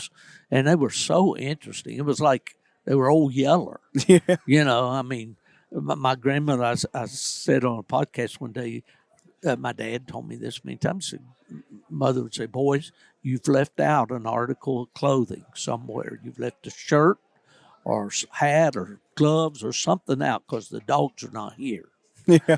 And the dogs hadn't come to the house, and you go find it, and they go find old Pat or old Mike, and he'd be laying on that shirt or whatever, because he knew that belonged to somebody. And they were sitting there. I mean, some amazing stories. Some were really smart. Yeah. And they, and even the plot dog in its history was kind of, I called it the utility dog of the Southern Appalachians, because they would herd, they would guard, they would do everything. Like old Yeller, Right. But I cried when old Yeller died. You remember that song? Yeah. she didn't cry when old Yeller died and something. They was breaking up with the gal because she didn't cry for her. It's a wonderful world with these dogs, so I agree. It is. It's terrific. Well, Clayton, I know you're a busy man, and maybe sometime we can get together and do a whole podcast and talk about some of your adventures. Oh, what you got coming up on the channel? Right now it's kind of difficult because a lot of people want to wait until it gets cooler out. But and then probably in October, I'll start getting with some people. I'm getting with Kevin Cable and Money in the Bank. Awesome. With him. Awesome. And Scott Engel and Echo. Oh, yeah. Go. That Echo, that's one I would like to watch because I've seen a couple of the pro sport, videos that Greg Maynard's done and stuff with the phone. Right. That is a hound that I'm interested in. Yeah, that's what everyone. It seems like a phenomenal dog. Yeah, that'll be a good one. Yeah. Just those two and those are two good Randy ones. Smith and the Lone Pine Dogs. Yeah. He wants to get together. Yeah. So Randy is my buddy. He and I become very good friends since 2016 when he won the World Hunt with the Lone Pine Biffy Sioux female. And, of course, I got a Lone Pine pup. And, it was a kind of a sad ending because he developed some real serious problems due to thyroid, I think was the issue. But he definitely had a low thyroid. And that's something that Randy has never had in his dogs, so it's kind of weird. But anyway, Randy, I'll be going up to Randy Smith's the end of September, 1st October. He's having a kind of a big blowout for all the guys that handle the Lone Pine dogs and stuff and all. That should be a fun time. I'll have to check my schedule and see if that'd be a good one. He might be wanting you to come. I can't speak for Randy, but he and Terry Walker just got back from another big fishing trip to Alaska. He's showing me the picture of 50-inch northern pike and all. That'd be a good time. Those guys are fishermen for sure. But well, hey, it's great. I'm going to try to ease out of this booth here. I've been here pretty much all morning. Try to get around to see some of the vendors and stuff, And there's not much that they make anymore that I need. I don't hunt hard enough to wear out a pair of boots, but I gotta have the latest gadget. Yeah. How that works. Yeah. If you need it, it's out there. I'm sure. Yeah, that's for sure. Well, thanks for stopping by, Clayton. It's really good to meet you eyeball to eyeball, and I want to encourage you to continue what you're doing because a lot of people really enjoy it and appreciate it. Good. Well, thank you for having me on. It's great to hear you say that, and nice meeting you. Yeah, it's nice meeting you too. Clayton Starke with Starke Outdoors. Check him on YouTube.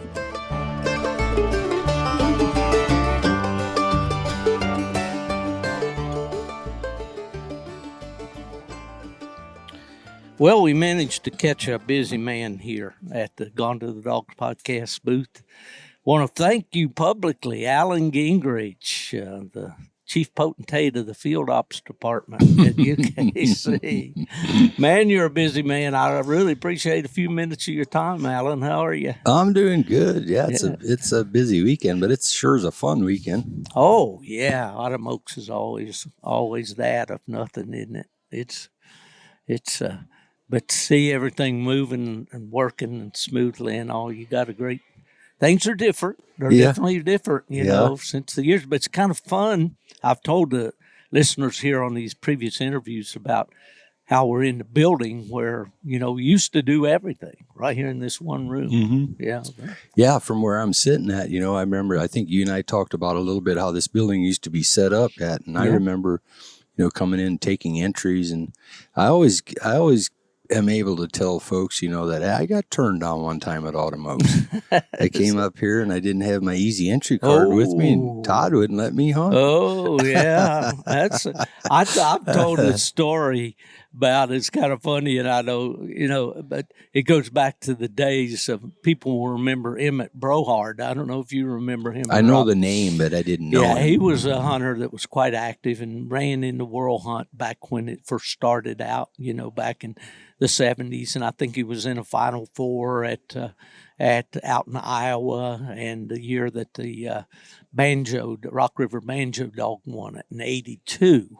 But anyway, Emmett was very critical of UKC in his column in Full Cry Magazine, and continuing, and they said, why is Emmett so anti-UKC? What did they ever do to him? And I'm thinking, well, it was at the World Hunt in Princeton, Indiana in 84. Yeah. And he stood through the line and didn't have any paperwork, didn't have anything to, and he said, well, this dog, he was in the Final Four last year. And Fred is like, I know. But what does the rules say? So that was start of vendetta, He used to call Autumn Oaks the Autumn Hoax. Funny stuff from the past, But what a great history. Isn't it good to look back? Oh, well, as you get older, Alan, of course, I'm a lot older than you are, you'll look back a lot more, because I told somebody today, I think it was Lindell Price or somebody we were talking about, I said, we work for those memories. We lived through all that, and everybody's memories are different. But that's why we like to go back and look at them, because they were great times, things we enjoyed, with people we enjoyed, good dogs, all that stuff, And that's, I guess, what I'm trying to do with this podcast. And I know a lot of the young guys, I'm tired of this old story. Yeah. Well, that's where I am now. Yeah. Yeah, and I've always loved history too, and here several weeks ago, we dug into the back history of Autumn Oaks, and we wouldn't know it. Like, you could probably tell us a whole... to a point, but after I left, then all that history, you guys have that I don't have. And so as you get older, that's going to be a history that you can relate that I don't have a clue about, because I wasn't here. Yeah, but you dig back into the old articles, how this started, and it's really interesting. I had no idea that they first, a bunch of the same, like old Manford Craver was involved with it. He was the manager of Autumn Oaks. He lived in Greencastle. Yeah. A Redbone man. Of course, that was your breed, and all. And Manford... was very much a part. Manford, did you ever meet him? Never did. He was in all the Redbone history books and all that. You talk about a classy guy. Yeah. And he always wore the little fedora hat, and he maybe have a sport coat on or something. And he was very astute, and he wrote the first rules corner. I know. Yep. And then Dale Brandenburger kind of was picked involved with the implementation of the original rules. Original rules. Yep. Absolutely. What a guy he was. He was a great guy. And I remember the then President Fred Miller, when Manford died, he drove to Greencastle and attended Manford's funeral. Yeah. And, Manford was very much a part of the history, especially of Autumn Oaks. Yeah. Yeah. Yeah, and I guess, legend has it they all had met at the Kenton Nationals, and that's where where the whole idea they had a meeting there, I guess, and that's where they put the plan together, and here we are. But the thing that I didn't realize until we really dug into the history of it was that it was really in 1960. I just never paid that much attention when the first one was. Right. But 1960, that's soon after the very first night hunts. And if you think about it, 6 years roughly. This was a major event, and to that it still is what it is today is pretty amazing. It is. The longevity is. Yeah. It's a great story.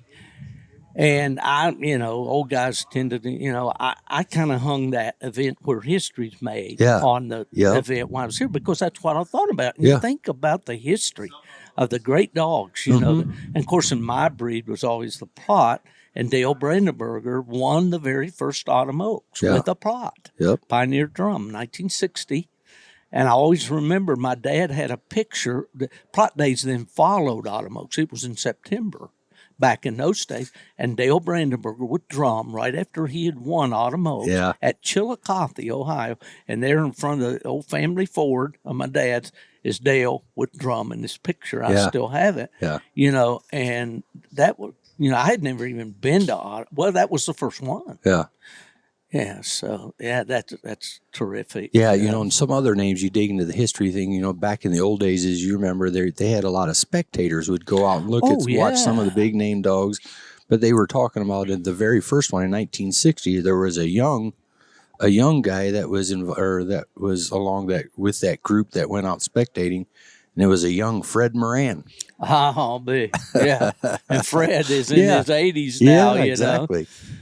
Yeah, well, that's the crazy thing about life, Alan, is it goes too quick. Mm-hmm. But when you're living it and working it and all, you don't realize it. But, man, when you finally get to that stage where you have to say, all I can do anymore is look back. There's not a whole lot to look, know. But, I would, when we dug into all that history stuff, and even still today, I would really love to. It would be so interesting to be able to sit down with some of those forefathers that were involved in the first part, just to listen to their.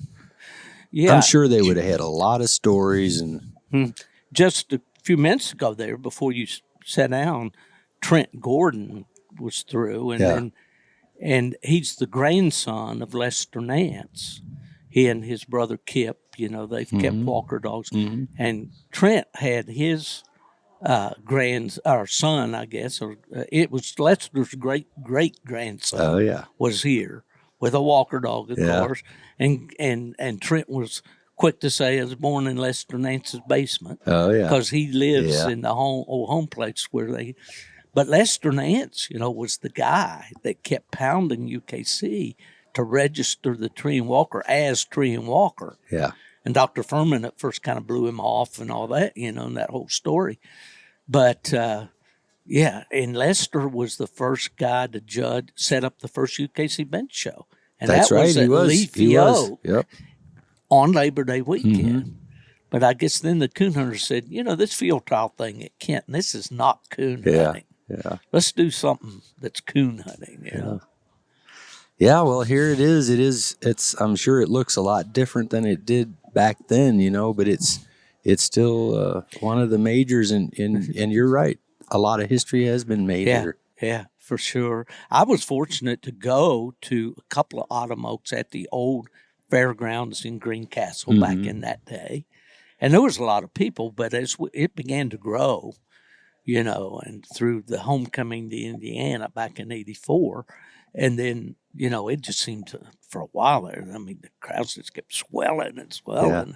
And we didn't have the Raper Center over here where you do the shows now. We had to cram everything in this building right here. But it's just a great story, though, for sure. Well, how's this one gone so far? We're here on Friday afternoon, about coming on 6 o'clock. You had the duels last night. That's where the dogs have to be a show champion and at least a night champion, right? That's correct, yes. And they hunt by breeds, right? Yes. Yeah. Yes. Yeah. It's the first round in the hunt. They hunt against their own breed, and then those cast winners will come back, and they showed today. Yeah. And I heard a Walker dog won it. Yeah, we were busy with this hunt stuff about that time, and I heard a Walker dog won. I'm not even sure who it was yet. Yeah, someone told me the name, and I didn't catch it at all. But we'll find out tonight who it was. Well, I'm proud of the fact that the first one was won by Plot. Yeah. That was Bill Harrell's Logan dog with Becky Church handling, I think. So, so we had a few, Plot people were not many, but we're mighty. Yeah. But that's always fun stuff. Yeah. But anyway, Alan, I really appreciate you coming by. How are things going overall? Is it smooth? They're going very well. The crew that we have here, I'm always amazed. We just work so well together, and it shows. We all do work well together, and everybody's just professional, and they are. We don't have a lot of griping and this and that. And just as a good crew to work together, and I think part of it is, or a lot of it has to do with everybody loves working this event, and but that also makes a difference, I guess. But we have a lot of fun. Yes, it's a lot of work. for a lot of folks. It's not just us, not just our staff. There's also a lot of other people behind the scenes that do a lot of work, Sure. But yeah, it's fun, and it's I just can't believe it's here. This summer has just flown by, and here we are at Autumn Oaks again. Well, you guys have a full plate. I mean, you have your Beagle programs going big guns, and you got the American Field program there, brought them into the fold, and all those things. So I know you got to be incredibly busy, but it's just great to still have a place. The coon hunter. Coon hunters are proud of this event. Yeah. And I said this on another interview earlier, and the friends down at Grand American, they understand. Keston, this young fellow that I've partnered with on this Walker pup, and he loves coon hunting. He hunts every night. I mean, this kid. He's from Virginia. He's a farm kid that he has his own business, has a lawn care landscaping business, works dawn to dusk, and then he coon hunts every night on top. But he said, where should I go? If you had your choice, would you go to Grand American or Autumn Oaks? I said, well, you want to go to both, but I'd go to Autumn Oaks first. Yeah. Because that's where you'll really, get a taste of what this thing is So about. What's he been saying about it? He's enjoying loving every minute. Oh, Good. Yeah, I think Good. the vendors are having a record year because every time he comes from the vendor barn, he's got an armload of stuff. I don't know. I hope they are. I hope so. Anyway, I hope so too. I like to make my rounds around, kind of get a feel, see how they're doing. You always want everybody to do good, right? Including the vendors. Oh, absolutely, yeah. So anyway, but it's been a plus, and I've got him lined up tonight to go out on a cast, and it'll be his first time actually out on a licensed cast. Oh yeah. He went and spectated a youth hunt back home the other night, so he's got the itch, but he's kind of guy that likes to do everything, get his ducks in a row, So I told him, so he's going out with the former world champion Lane Denny tonight. Oh yeah. So they're both kind of cut from the same cloth. Yeah, there you go. Lane was in the dual national championship Thursday night here. Yeah. And he won his cast. So I don't know what. I guess he won his cast. They said a Walker dog won it, so I don't know if it was him or not. I don't know if it was him or not. I have no idea. But it's great to see these young guys coming on, and that's I have a question for you. So you see the crowd today. Back in the in your days, we have hunters out there that are in their 70s probably. Charlie Morris is here. I know he's probably close to 80, I think, in his upper 70s and still hunting, But, I would say the majority of our hunters are, I don't know, the average is probably right in there in the early 30s, maybe, you think, as far as the majority. How was it back in your day? About the same, you think? Or? Yeah, I think so, because back then in the early days, we really didn't have veterans cast or senior cast and whatnot. And most of the guys were going at it pretty hard, but there were those guys I can remember like in a red bone breed, Joe Melton. He was probably in his 50s, maybe approaching 60. Dave Dean, was up there in those. So you had several of those guys that were still hitting it, pretty hard. I'd say that demographic hasn't changed a lot, but I'm thinking, well, on one end, I think there's a lot more, percentage-wise, probably a lot more young hunters coming into the sport now than there were back then. Because think about this, and you mentioned it, 54 or so is when the night hunt started around there, okay? And then Autumn Oaks comes along 6 years later. But those guys, the James Merchants and all those guys, they were in their 30s back in that day, so it's probably about the same. Yeah. Probably about the same when you I would have loved to have been a part of that. To hang around, hunt with James Merchant and some of those guys. Those guys, and Joe House and John Monroe was in that group. Yeah. Dwayne Clark back in those days, and of course the guys, Fred Moran, he's running hunts forever. Yeah. He's like the Energizer Bunny. He is. Fred, how you doing? I'm great. Well, I went hunting last night, but how old are you again, Fred? 85. Yeah, let me tell you, he's always got a story, doesn't he? Oh yeah, I love it. And people that listen to my podcast love him. I said, "Where's Fred been? Bring more Fred, more Fred." In fact, I got to do that. So I haven't seen him today. I thought he would be here, but I haven't seen him either. I so think I'm not he sure planned if he is or to not. come, and so this is interesting. Lee Logan from Pennsylvania was just by the booth a while ago and introduced me to his friend that he hunts with up there. And guess what this guy's name is? John Shetler. Oh, I met him somewhere. He did introduce me to it. Yeah. But he hunts blue tits. Oh, yeah. Different John Shetler. Yeah. But yeah. You're referring to the John Shetler with old Sonny Boy. Sonny Boy. Yeah. The Shetler, sire of Finley River Chief. Yeah. So a lot of people remember that. But I'm finding a lot of the younger guys like the history. They really do like that stuff. And to know what was going on, I always like to look back at the pedigrees and say, boy, I wish I could hunt with that dog or that dog, But now these videos they're showing here, was that from last year maybe? I see Lee Kearns on the screen.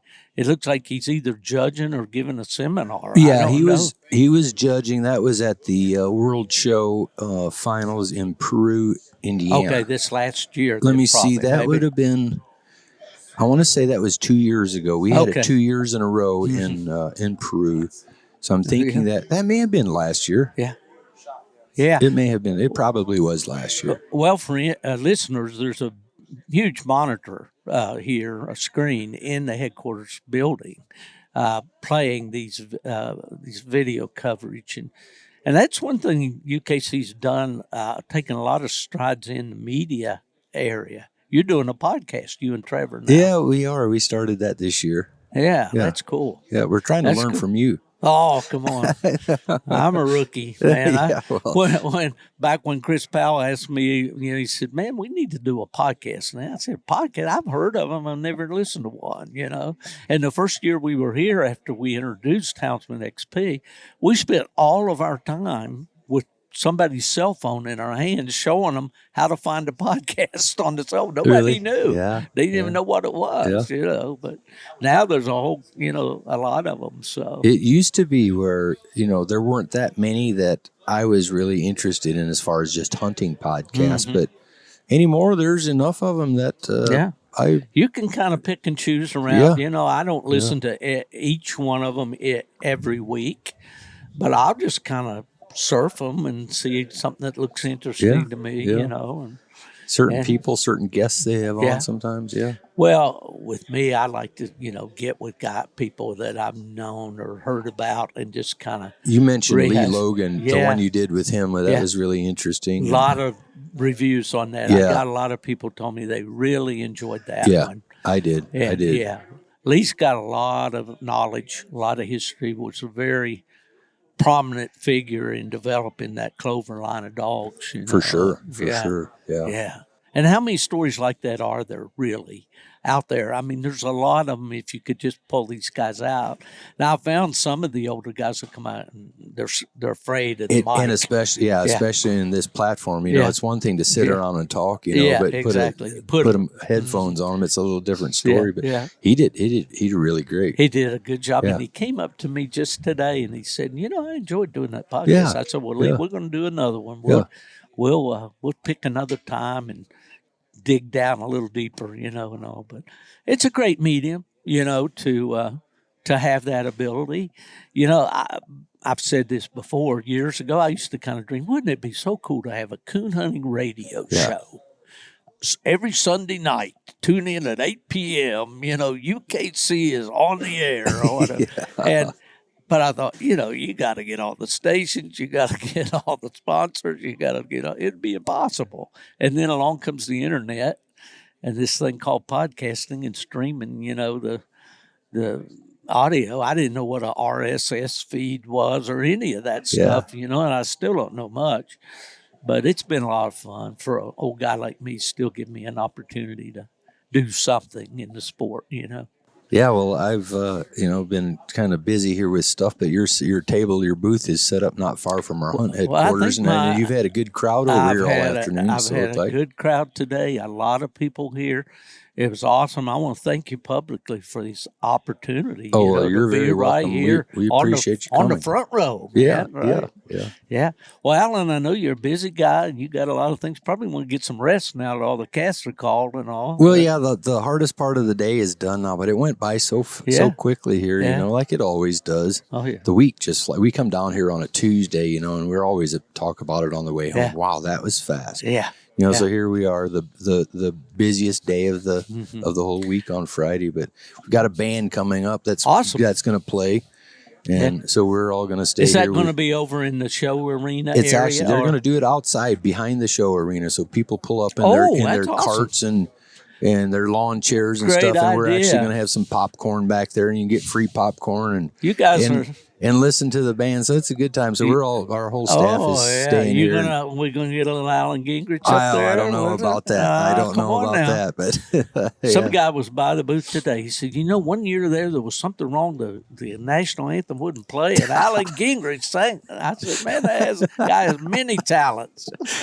Yeah, that was several years ago. They tried to play the national anthem, I think, through the laptop or something. It was not working, and we kind of stalled for like 10 seconds, 15 seconds, and I saw it wasn't going to work. And what are you to do? We've got people standing with their hats removed. I guess you just start singing it. That's what I did.